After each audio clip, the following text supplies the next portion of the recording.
I have to start with a really basic question. So and I need you to give us a layman's answer, Okay. and that's the word branding.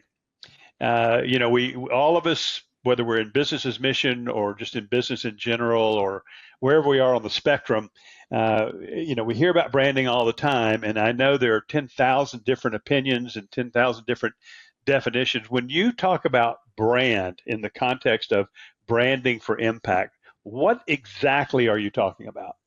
Yeah, that's a great question. We answer this all the time.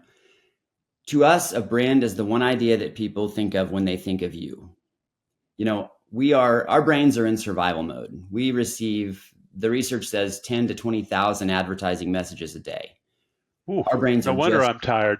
exactly.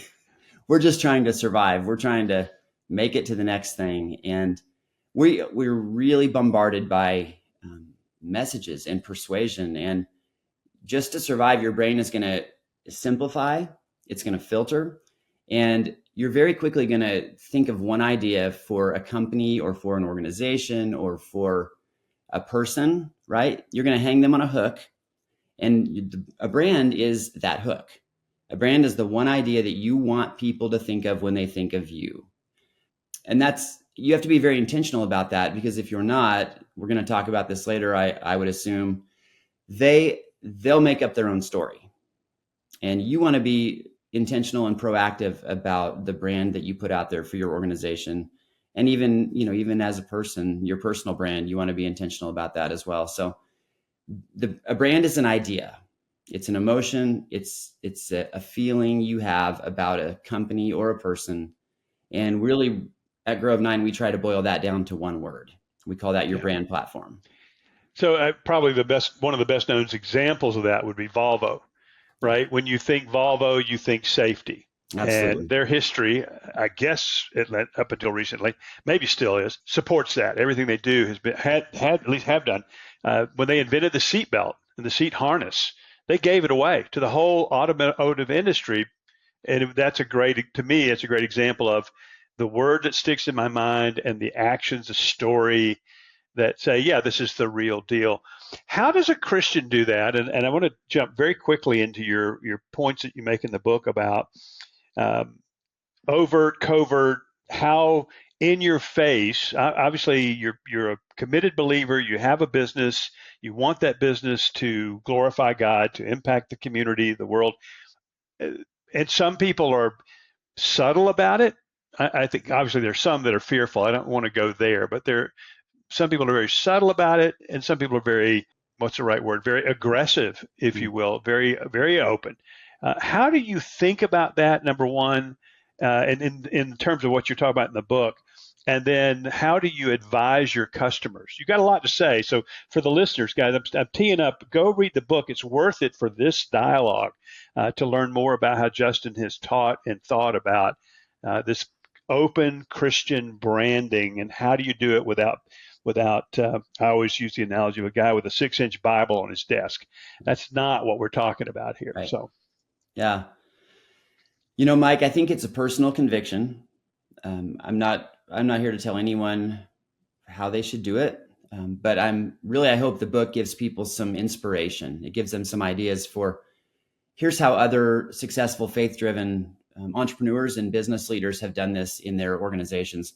And we've seen flourishing, we've seen thriving. And I think that's so cool to say, man, and again, it's not a name it and claim it kind of a thing, but the research shows that when we honor God and when we're unashamed and courageous to talk about our faith and use the platform that He's given us in whatever way that we personally want to express our faith, He honors that. And time again, we see these organizations flourish. And I think, again, it's personal, but I think most business leaders, most entrepreneurs, most faith-driven people err on the side of caution. And I think that's because the research showed they're either not equipped to do it well, mm-hmm. or they're just, they haven't thought about it. Like this is just what it is. I have my personal life with my faith, and I have my professional life with my work, and those two worlds don't really come together. So I think they're oftentimes just not equipped, and they just haven't been challenged or really shown some examples of how this can be done well. And there are, we all think of the examples where it really hasn't been done well. A lot of those, Yeah, and there are some where it's been done beautifully. yeah, But so you make a comment in it, and you've also said this a minute ago when you talk about story. Obviously, what you have a word that you're trying to capture in the mind, and it's not necessarily Christian, is the not necessarily the word, but something that connects. This is who they are. This is who he is. And then you talk about, and I'm trying to get this quote right. You talk about show and tell, saying and doing. And so, and I think that's what you just kind of bumped into is I can say it, but I must do it. If I say it, don't do it, I'm the worst sort of witness there is. If I do it and don't say it, I may be missing an opportunity. But tie those two together, and how do you advise small companies? And as you go through this, I'm leading up to a place where most of our listeners are involved in the global businesses mission movement. Some of them are in countries where it's totally okay to be overtly Christian. It's not a problem. You could put a fish on your business card if you wanted to. That may not be the way God leads you, but you could. But some of our listeners, an increasing number, are in places where that's just not possible. So start off with this show and tell. Start with that, and I'll bring you back to, okay, how does that work in some of the places where our listeners are living? yeah, absolutely. So interestingly, I think more often than not, business leaders do a better job of the showing than they do of the telling, which to me is kind of flipping it upside down. Oftentimes, you see hypocrisy where people talk the talk, but they don't walk the walk. Interestingly, I think many organizations have, we're going to talk about, in the book, we talk about the triple bottom line, which is a concept that my friend Pete Oakes talks about in his book. And really, it's this idea of creating economic, social, and spiritual capital through your business, through your Mm-hmm. organization. And many leaders are doing those things. They just are afraid to actually talk about it. And I think, we all know and we've all heard that your life, your actions are your strongest witness. But in marketing and branding, it really helps to say it. It helps to actually come out and say, this is why we do what we do. These are our values. This is what drives our organization. And so many people are willing to show it, but they really don't want to step out there and actually put words to it. And, we can't assume, in marketing, people need to see and hear a message 7 times before they're actually going to get it. Right?